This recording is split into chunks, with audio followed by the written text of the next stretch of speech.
Bonjour, dans ce tutoriel, nous allons voir comment filtrer les données.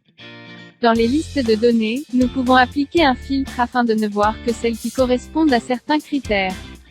Par exemple, pour les opportunités, cela permet de n'afficher que celles qui sont déjà gagnées, ou celles qui ont un montant supérieur à un certain seuil, ou que nous espérons gagner dans le mois à venir. Ouvrons le panneau de filtrage en cliquant sur l'entonnoir.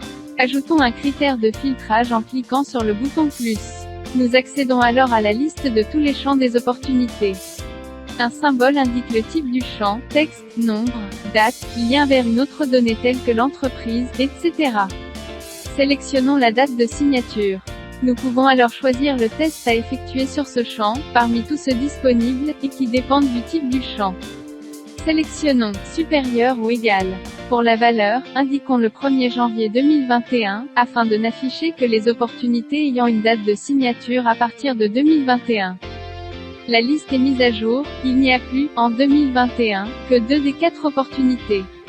Le nombre en haut de la liste est mis à jour en conséquence.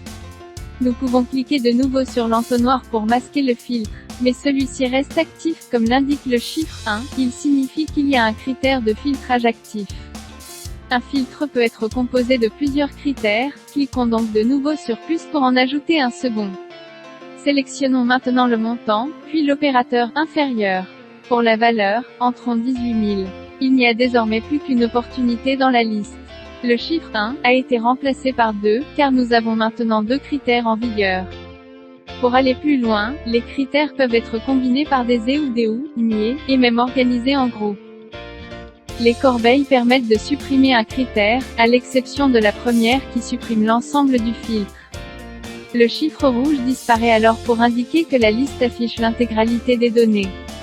Si nous utilisons régulièrement un filtre, il est possible de l'enregistrer à l'aide de ce bouton, il figurera alors à l'avenir, dans la liste des filtres prédéfinis, accessible en un clic. Merci, et à bientôt dans un prochain tutoriel Corinbus.